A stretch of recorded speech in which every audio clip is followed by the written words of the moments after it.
السلام علیکم پیاری طالبات، امید کرتی ہوں آپ سب خیر وفیت سے ہوں گے۔ تو پیارے بچوں، آج ہمارا ایک نیا ٹاپک شروع ہو رہا ہے، خواجہ حیدر علی آتش۔ تو تھوڑی سی پہلے ان کی حالات زندگی کے بارے میں پڑھتے ہیں، اس کے بعد غزل نمبر 1 کی طرف چلتے ہیں۔ خواجہ حیدر علی آتش جن کی ولادت جو ہے 1764 میں ہوئی اور ان کی وفات جو ہے 1846 میں ہوئی۔ انہیں لکھنؤ کا نمائندہ شاعر، دبستان لکھنؤ کا نمائندہ شاعر بھی کہا جاتا ہے۔ خواجہ حیدر علی آتش فیض آباد میں پیدا ہوئے۔ آتش کی زندگی کا زیادہ دورانیہ لکھنؤ میں گزرا۔ انہیں دبستان لکھنؤ کا نمائندہ شاعر کہا جاتا ہے۔ وہ مصفح کے شاگرد تھے۔ ان کی آزاد خیالی، قلندری، ان کے کلام میں اپنا رنگ دکھایا۔ ان کی شاعری کی نمایاں خصوصیت ان کی آتش بیانی ہے، جسے لکھنؤی مزاج تہذیب نے پروان چڑھایا، مگر باوجود ان اشعار کی بناوٹ نہیں پائی۔ آتش کی زبان زیادہ صاف، سادہ اور سلیس ہے۔ اشعار کی بندش چست اور مضامین شوخ ہیں۔ جذبے میں لکھنؤ کی خارجیت کے ساتھ ان کو ایک نئے انداز کو جنم دیا۔ ان کی شاعری فقیرانہ، آزادانہ شان پائی جاتی ہے۔ وہ اپنے کلام میں تشبیہات اور استعارات کا بڑی مہارت سے استعمال کرتے ہیں، جن سے ان کے کلام کا حسن بڑھ جاتا ہے۔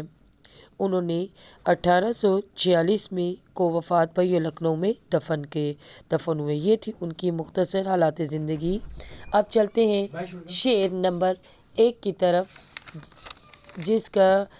شعر نمبر 1 کی طرف۔ تو شعر نمبر 1 ہے: سن تو سہی جہاں میں تیرا فسانہ کیا، کہتی ہے تجھ کو خلق خدا غائبانہ کیا۔ تو بیٹا، جب ہم تشریح کرتے ہیں تو تشریح سے پہلے حاصلات تعلم، جو کہ ہم آپ کو بتائیں گے ایک تشریح کے ساتھ ساتھ کہ اس میں قافیہ ردیف کی پابندی کیسے کی جاتی ہے، اور اس کو لوازمات نظم بھی کہا جاتا ہے۔ غزل اور نظم دونوں کہا جاتا ہے، لوازمات غزل کہا جاتا ہے۔ تو اس میں ہمارے جو ہے کچھ جو شاعرانہ تخیل بھی ہوگا، تشبیہ اور استعارہ کا استعمال بھی ہوگا۔ اور اس میں دیکھیں پہلے ہی شعر میں سن تو سہی جہاں میں تیرا فسانہ کیا، فسانہ کا مطلب ہے ذکر، کہتی ہے تجھ کو خلق خدا غائبانہ کیا، غائبانہ غیر موجودگی، خلق خدا مخلوق خدا کو کہتے ہیں، اور فسانہ اور غائبانہ ہمارے پاس قافیہ بھی ہیں۔ تو اس کی تشریح اس طریقے سے ہے: شاعر شعر میں ایک ایسے شخص کی غلط فہمی کو دور کرتا ہے جو اپنے دل و دماغ میں یہ رائے قائم کیے ہوئے کہ اس کے بارے میں لوگوں کی رائے اچھی ہے۔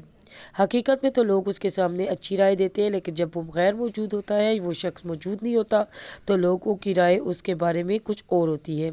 شاعر کہتے ہیں: غلط فہمی کے شکار لوگوں، اگر تم اپنے بارے میں لوگوں کی رائے معلوم کرنا چاہتے ہو تو چھپ کر ان کی باتیں سنو جو تمہارے بارے میں لوگ کہتے ہیں۔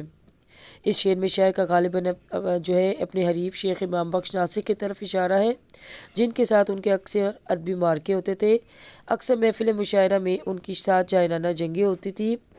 آتش جو ہے ان پر تنقید کی ہے کہ تجھے معلوم ہے کہ تیری غیر موجودگی میں لوگ تمہارے بارے میں کیا کہتے ہیں۔ لوگ تمہارے سامنے تو تمہاری تعریف کرتے ہیں، لیکن تمہاری غیر موجود تمہیں طنز کا نشانہ بناتے ہیں۔ اس شعر کا دوسرا مطلب یہ بھی ہو سکتا ہے کہ محبوب کے حسن کے بارے میں ذکر کر رہے ہیں۔ شاعر کہتے ہیں: محبوب، تمہاری موجودگی میں جو لوگ ہیں تمہارے رقیب تمہارے حسن و حسن سلوک کی تعریفیں کرتے ہیں، لیکن جب تم موجود نہیں ہوتا تو تمہارے ظلم و ستم کی باتیں کرتے ہیں۔ کوئی تجھے ظالم کہتا ہے تو کوئی بے وفا، تجھے برے ناموں سے پکارتا ہے۔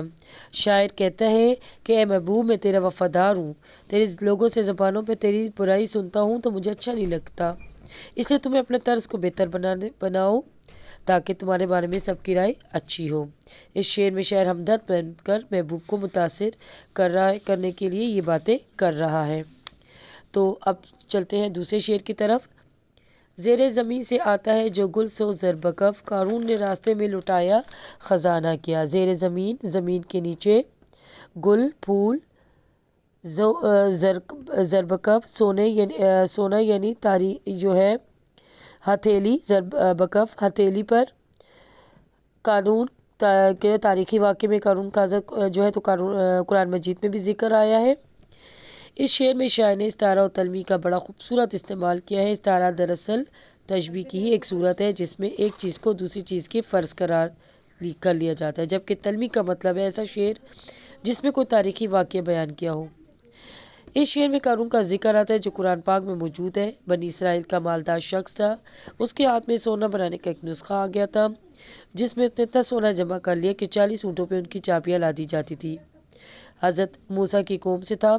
حضرت موسیٰ نے جب اس کی مال و دولت زکوٰۃ دینے کے لیے کہا تو اس نے یہ کہہ کے انکار کر دی، یہ میری محنت سے حاصل کیا ہوا ہے، جس پر اللہ تعالیٰ نے اس پر عذاب نازل کیا اور خزانے سمیت اس کو زمین میں دس دیا۔ اس واقعے کے شاعر نے مضمون اخذ کیا ہے کہ پھول میں جو زردانے ہوتے ہیں وہ گویا قارون کا سونا ہے جو پھول کے زردانوں کی صورت میں نمودار ہو رہا ہے۔ بقول شاعر یہ قارون کا خزانہ کہ زمین کے نیچے سے جو پھول سطح زمین پر آتے ہیں وہ اپنے ساتھ سونا لیے آتے ہیں، ظاہر ایسی صورت نہیں ہے۔ جب ایک شاعرانہ تخیل ہے، پھول کے زردانوں کی رنگت کو سونے سے تشبیہ دے کر اس کو قارون کا خزانہ بتائی ہے۔ تو یقیناً اس شعر کی سمجھ آ گئی ہے۔ اب چلتے ہیں شعر نمبر 3۔ چاروں طرف سے صورت جانا ہو جلوہ گر، دل صاف ہو تیرا تو آئینہ خانہ کیا۔ اس شعر میں شاعر کہتے ہیں عاشق اگر تیرے دل میں محبوب کے لیے سچی اور پرخلوص محبت ہے، جس طرف تو دیکھے گا تجھے محبوب ہی نظر آئے گا۔ اس کے لیے کسی بھی شیشے والے گھر کی ضرورت نہیں۔ ایک شخص کی موجودگی اس کی ہر طرف موجودگی کا احساس دلاتی ہے۔ اس شعر کا مطلب عشق حقیقی مجازی دونوں میں ہو سکتا ہے۔ اگر مجازی معنوں میں دیکھا جائے تو معلوم ہوگا کہ عاشق کو اپنے محبوب سے سچی محبت ہے اور وہ ہر وقت اس کے تصور میں موجود ہوتا ہے۔ محبوب کی تصویر اس کے دل و دماغ میں نقش رہتی ہے، اسے ہر وقت اپنے محبوب کا چہرہ نظر آتا ہے۔ اس شعر میں عشق حقیقی کا مفہوم بہت واضح ہے۔ محبوب حقیقی یعنی اللہ تعالیٰ کو دیکھنے سے سب سے بڑی رکاوٹ ہم خود ہیں۔ اگر آپ اپنے دل سے سچے دل سے عبادت کریں اور دل کے شیشے پر لگے ہوئے زنگ خود ہی صاف ہو جائیں گے، اور اگر گناہوں سے توبہ کر لیں تو ہمیں اپنے محبوب حقیقی کا عکس نظر آئے گا۔ یوں لگے گا کائنات کے ذرے ذرے میں اللہ کا جلوہ ہے۔ اس صورت میں دل کا شیشہ اس کے گھر سے زیادہ بہتر ہے جس میں چاروں طرف شیشے لگے ہوں۔ قلب کی واردات کا تعلق روحانی کیفیت سے ہوتا ہے۔ یقیناً آپ کو اس شعر کی سمجھ آ گئی ہوگی۔ تو اگلے لیکچر تک کے لیے تب تک خدا حافظ۔